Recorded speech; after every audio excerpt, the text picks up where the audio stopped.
So hi guys, this is Shubham. Welcome to my new video. आज हम बात करने वाले हैं गिग वर्कर्स के बारे में। यूनाइटेड नेशन फंड पॉपुलेशन के हिसाब से 2030 तक इंडिया की पॉपुलेशन चीन से भी ज़्यादा हो जाएगी। पूरे वर्ल्ड में अभी तक के लिए सबसे ज़्यादा जो पॉपुलेशन थी वो चीन की थी, 1426 मिलियन 2022 तक के लिए थी ये। दोस्तों, जैसा कि हम सबको पता है, इंडिया एक डेवलपिंग कंट्री है। ऐसे में इतनी पॉपुलेशन का इतनी तेजी से बढ़ना गवर्नमेंट के लिए थोड़ा सा चैलेंजिंग होगा। ऐसे में गवर्नमेंट के लिए सबसे ज़्यादा जो मुश्किल होगा वो होगा पॉल्यूशन फ्री इन्वायरमेंट क्रिएट करना, अच्छी एजुकेशन देना, लोगों को एम्प्लॉयमेंट देना, लोगों के लिए हेल्थ केयर सेक्टर में काम करना। ये जो सारी जो चीज़ें हैं गवर्नमेंट के लिए आगे जाके मुश्किल होने वाली है जैसे जैसे पॉपुलेशन बढ़ेगी। दोस्तों, इस वीडियो में हम ये डिस्कस करेंगे कि गिग वर्कर कौन है, कहाँ से आते हैं, इनकी इकोनॉमी क्या है, गवर्नमेंट इनके लिए क्या काम कर रही है। ऐसे बहुत सारे टॉपिक्स पे हम इस वीडियो में डिस्कस करेंगे। और सबसे ज़रूरी बात, इस वीडियो में हम ये भी डिस्कस करेंगे कि गिग वर्कर्स की प्रॉब्लम्स क्या क्या है। सबसे पहले बात करते हैं गिग वर्कर्स होते क्या हैं, कौन होते हैं। तो सबसे सीधी बात है, जैसे कि नाम से पता चल रहा है, जो लोग कॉन्ट्रैक्ट बेस पे काम करते हैं, कुछ टाइम पीरियड के लिए काम करते हैं, उनको हम गिग वर्कर्स बोलते हैं। अब दोस्तों, गिग वर्कर भी दो टाइप के होते हैं। पहला, जिनके पास में प्लेटफॉर्म होता है, प्लेटफॉर्म गिग वर्कर। दूसरा, जिनके पास में कोई भी प्लेटफॉर्म नहीं होता, नॉन प्लेटफॉर्म गिग वर्कर। तो सबसे पहले हम यहाँ पे प्लेटफॉर्म गिग वर्कर की बात करेंगे। अगर प्लेटफॉर्म गिग वर्कर की बात आती है तो वो वर्कर जिनके पास में प्लेटफॉर्म होता है, उनकी एक सर्टेन इनकम नहीं होती, ऑर्डर वैल्यू या फिर कुछ टारगेट बेस पे उनको उनका पे मिलता है। जैसे कि जो वर्कर्स काम कर रहे हैं अभी स्विगी, जोमेटो, जेप्टो, डिलीवरी या फिर जो भी लॉजिस्टिक कंपनी है छोटी छोटी, जिनको ऑर्डर कंप्लीट करने पे इनकम हो रही है, उनके पास में एक प्लेटफॉर्म है, तो उनको वैसा हम कंसीडर करते हैं। अब आती है बात नॉन प्लेटफॉर्म गिग वर्कर की, जिनके पास में कोई भी प्लेटफॉर्म नहीं है। जैसे कंस्ट्रक्शन वर्कर, कारपेंटर, जो इंडिविजुअल अपने काम को पकड़ते हैं और अपने काम को करते हैं। काम करने के बाद में उनका काम खत्म हो गया और वो छोड़ देते हैं, उनको उसकी फिक्स इनकम मिलती है। नेक्स्ट डे उनको खुद से ही एक काम ढूंढना पड़ता है। ठीक है, तो ये एक डिफरेंस है प्लेटफॉर्म गिग वर्कर का और नॉन प्लेटफॉर्म गिग वर्कर का। आप समझ सकते हो, इंडिया की 500 million worker team, labour team, जिनके पास में अभी एक प्लेटफॉर्म नहीं है और वो खुद से रोज काम ढूंढते हैं, खुद से रोज काम करते हैं। और ये डेटा एक बहुत ही बड़ा डेटा है अगर हम दूसरी कंट्रीज का कंपेयर करें तो। अब बात आती है गिग इकोनॉमी की। गिग इकोनॉमी भी एक ऐसी चीज है कि जहाँ पे एक वर्कर को पर प्रोजेक्ट के हिसाब से एक फीस मिलती है, जैसे मैंने पहले बताया आपको। ठीक है, तो उनका ऐसा कुछ फिक्स नहीं होता, ना ही कोई मार्केट इन्वॉल्व होती है उनको काम देने के लिए। जितना वो एक प्रोजेक्ट करेंगे उसके हिसाब से उनको उसका बेनिफिट मिलेगा, यानी उसको उसका पे मिलेगा। दोस्तों, अब यहाँ पे बात आती है कि गिग इकोनॉमी है क्या। यहाँ पे गिग इकोनॉमी से तीनों सेक्टर्स के लिए, तीनों लोगों के लिए अलग अलग फायदे हो सकते हैं। कंज्यूमर के लिए भी एक अलग फायदा हो सकता है, वर्कर के लिए भी एक अलग फायदा हो सकता है, एक कंपनी के लिए भी एक अलग फायदा हो सकता है। वो हम यहाँ पे डिस्कस करेंगे। दोस्तों, अगर हम यहाँ पे बात करें तो सबसे ज्यादा जो फायदा होता है वो कंज्यूमर को होता है। कंज्यूमर को ये फायदा होता है कि उनको कहीं जाए बिना ही सामान उनके घर पे मिलता है। उनको काम करने के लिए लोगों को ढूंढना नहीं पड़ता है। जैसे कि हम अर्बन क्लब की बात कर ले, हमें पेंटर चाहिए, हमने अपॉइंटमेंट बुक करी, लड़का आया करके गया। सेम जोमेटो का, हमें बाहर नहीं जाना, खाना चाहिए, घर पे आया, दे के गया। वैसे ही अलग अलग टाइप के गिग वर्कर्स हैं और उनके अलग अलग प्लेटफॉर्म्स बने हुए हैं, जो कि कंज्यूमर को इजी होता है सर्विसेज लेना और उनसे कनेक्ट कर पाना। यहाँ पे गिग वर्कर्स का भी उतना ही फायदा है जितना कंज्यूमर का है। गिग वर्कर्स को यहाँ पे अपने कस्टमर को ढूंढना नहीं पड़ता है, वो इजीली कनेक्ट हो पाते हैं।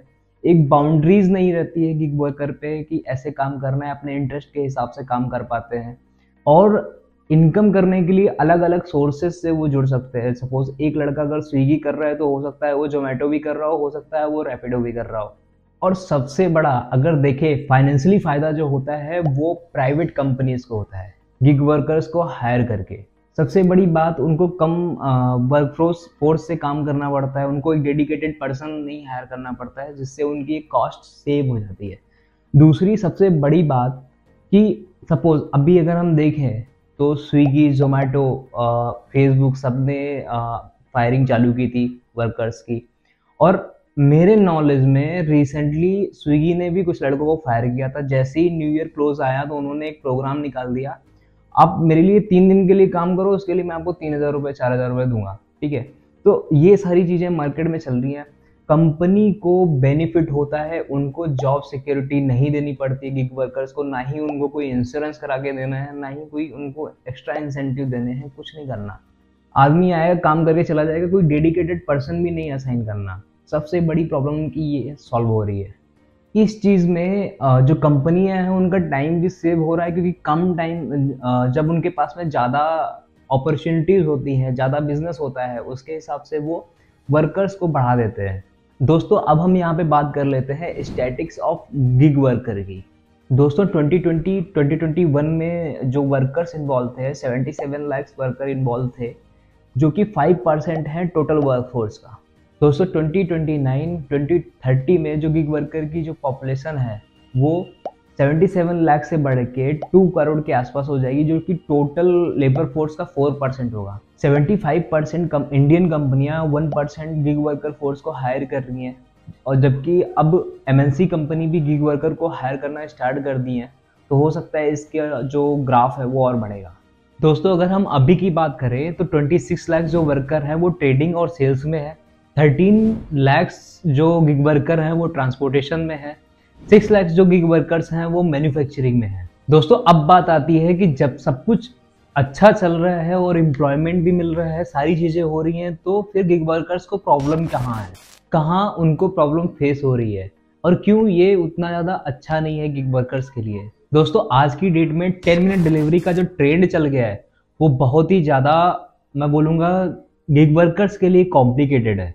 अब समझो 10 मिनट की डिलीवरी कंपनी क्लेम करती है, ट्रैफिक रहता है रास्ते में, जो वर्कर्स होते हैं वो टाइमली डिलीवरी नहीं दे पाते, इसलिए कंज्यूमर क्या करता है, कंपनी को पकड़ता है। कंपनी क्या करती है, गिग वर्कर को पकड़ती है जो डिलीवरी देने जा रहा है। इसमें क्या होता है, जो वर्कर्स रहते हैं वो गलत राइडिंग करते हैं, स्पीड राइडिंग करते हैं टाइम पे उनको उनके पार्सल को पहुंचाने के लिए। इसमें टॉप यूनिकॉर्न शामिल हैं, जैसे जोमेटो, ब्लिंकिट, स्विगी, जेप्टो। ये सारे जो ऐप्स हैं वो फास्ट डिलीवरी दे रहे हैं, 10 मिनट 30 मिनट में डिलीवरी दे रहे हैं। इसकी वजह से जो डिलीवरी बॉयज हैं उनको काफ़ी ज़्यादा प्रॉब्लम फेस करनी पड़ रही है। इंडिया टुडे की रिपोर्ट के हिसाब से करण राजू जो जेप्टो में काम कर रहे थे, फिर से अगेन 10 मिनट की डिलीवरी के चक्कर में वो अपनी डिलीवरी देके वापस आ रहे थे। वैसे में उनकी एक्सीडेंट में डेथ हो गई। कंपनी ने उन्हें 10 लाख रुपए के लिए कंपनसेट किया। हिंदुस्तान टाइम्स की रिपोर्ट के हिसाब से 25 साल के देवाना नाम का एक लड़का था जो स्विगी में जॉब कर रहा था, उसका भी एक गार्बेज ट्रक से लड़के एक्सीडेंट होने से मौत हो गई। अब दोस्तों इतना ही नहीं, टाइम्स ऑफ इंडिया की रिपोर्ट के हिसाब से यूपी के राहुल नाम का एक व्यक्ति थे जो वो भी स्विगी में जॉब कर रहे थे, वहाँ पे उनका एक लड़का भी था, उसका भी एक्सीडेंट में उसकी भी डेथ हो गई। उनकी वाइफ अभी भी स्विगी के पास में ये जाके बोल रही है कि उन्हें कंपनसेट किया जाए। 26 ईयर ओल्ड सलील त्रिपाठी का भी एक ड्रंक पुलिस ऑफिसर की गाड़ी से टकरा जाने से उनकी मौत हो गई। अभी आप समझ सकते हो गिग वर्कर्स की प्रॉब्लम कितनी बड़ी है, इतना हम सोच भी नहीं सकते। एम्प्लॉयमेंट मिलना, अर्निंग करना एक अलग बात है, अच्छी बात है, उनको एम्प्लॉयमेंट मिला है और वो अच्छे कमा रहे हैं, लेकिन लाइफ का रहना भी उतना ही इम्पोर्टेंट है जितना लाइफ में पैसे का रहना। आप समझो एक लाइफ 5 लोगों को 2 लोगों की लाइफ से अगर चली जाती है तो कितनी बड़ी एक वैल्यू चली जाती है।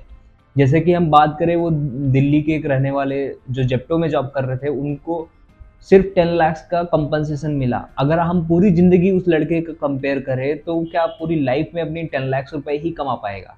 दोस्तों यहाँ पे हम जैसे गिग वर्कर्स की प्रॉब्लम को डिस्कस कर रहे हैं, वैसे हम यहाँ पे गिग वर्कर्स की जॉब सिक्योरिटी को भी डिस्कस कर लेते हैं। मई 2020 में जोमेटो ने 520 लोगों को फायर किया था, जबकि रिसेंटली न्यूज़ आई है कि जोमेटो ने 3% वर्कफोर्स को भी फायर कर दिया है। सेम सिचुएशन हमें कोविड टाइम में भी देखने को मिली थी। स्विगी ने अपने 1100 एम्प्लॉयज़ को फायर कर दिया था। अब बात करते हैं थोड़ा सा वर्क प्लेस प्रोटेक्शन की। कुछ टाइम पहले एक सोसाइटी मैनेजर ने एक नोटिस लगाई हुई थी कि जो स्विगी या फिर जोमेटो जो डिलीवरी पर्सन है वो सोसाइटी की लिफ्ट को नहीं यूज़ कर सकते। अब दोस्तों हम थोड़ा यहाँ पे ये भी डिस्कस कर लेते हैं कि गिग वर्कर्स अभी इंडिया में इतने ज़्यादा क्यों हैं। दोस्तों हम यहाँ पे ये भी जान लेते हैं, जब इतनी ज़्यादा प्रॉब्लम्स हैं तो लोग डिलीवरी बॉय का काम ही क्यों करते हैं।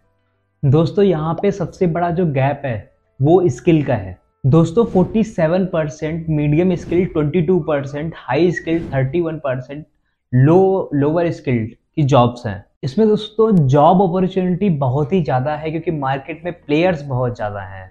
लोग लो स्किल्ड के जो वर्कर्स हैं उनके लिए जॉब अपॉर्चुनिटी ज़्यादा है, यानी कि मैं बात करूँ तो जो 31% लोग हैं जिनकी लो स्किल्ड है वो इस जॉब को ज़्यादा प्रेफर कर रहे हैं। हाई स्किल्ड वाले वर्कर्स जो हैं वो फ्रीलांसिंग पकड़ के आईटी में थोड़ा अच्छी अर्निंग कर लेते हैं। फिर लो स्किल्ड वाले जो लोग हैं वो कंस्ट्रक्शन या फिर डिलीवरी बॉय जैसी जॉब्स को करके अपनी रिक्वायरमेंट फुलफिल करते हैं। कुछ सेक्टर्स की बात करूं जिसमें अर्निंग पोटेंशियल बहुत ही ज़्यादा है, जैसे कंस्ट्रक्शन, ट्रांसपोर्टेशन और सेल्स। ये सारे सेक्टर्स में अर्निंग पोटेंशियल बहुत ही ज़्यादा है जो कि उनके लिए बेनिफिशियल है। दोस्तों अब हम बात कर लेते हैं इन प्रॉब्लम्स को हम कैसे सही कर सकते हैं। इस बारे में नीति आयोग ने कुछ सॉल्यूशंस दिए हैं, अब हम थोड़ा उन पे फोकस करते हैं। नीति आयोग ने ये बताया कि जो भी गिग वर्कर्स काम करने लग रहे हैं उनकी प्रॉब्लम्स क्या हैं या फिर उन कितनी वर्कफोर्स काम कर रही है, इसका हमारे पास में एस्टिमेशन होना चाहिए।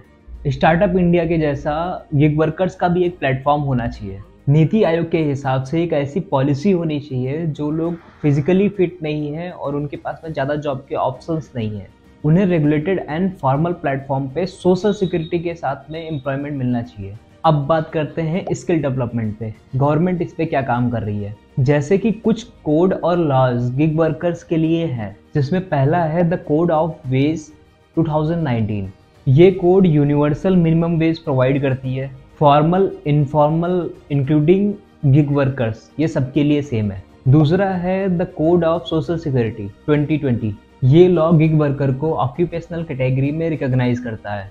यह life insurance, accidental insurance, disability cover provide करता है। और थर्ड है ई श्रम पोर्टल। इसमें गिग वर्कर और इनफॉर्मल सेक्टर में काम करने वालों का डेटाबेस होता है, सो दैट उन्हें प्रधानमंत्री सुरक्षा बीमा योजना के तहत उन्हें सोशल सिक्योरिटी और एक्सीडेंटल कवर प्रोवाइड किया जा सके। इसी के साथ दोस्तों वीडियो को ख़त्म करता हूँ। उम्मीद करता हूँ आपको वीडियो इन्फॉर्मेटिव लगा होगा। ऐसे ही नए इन्फॉर्मेटिव वीडियोस देखने के लिए आप मेरा चैनल को सब्सक्राइब करो। अगर आप यहाँ तक आए हो तो आपको ज़रूर वीडियो अच्छा लगा होगा, इन्फॉर्मेटिव लगा होगा, तो लाइक का बटन दबा दो। कमेंट में बताओ आपकी क्या राय है gig workers, informal job sectors को लेके। मिलते हैं हमारे नए वीडियो में।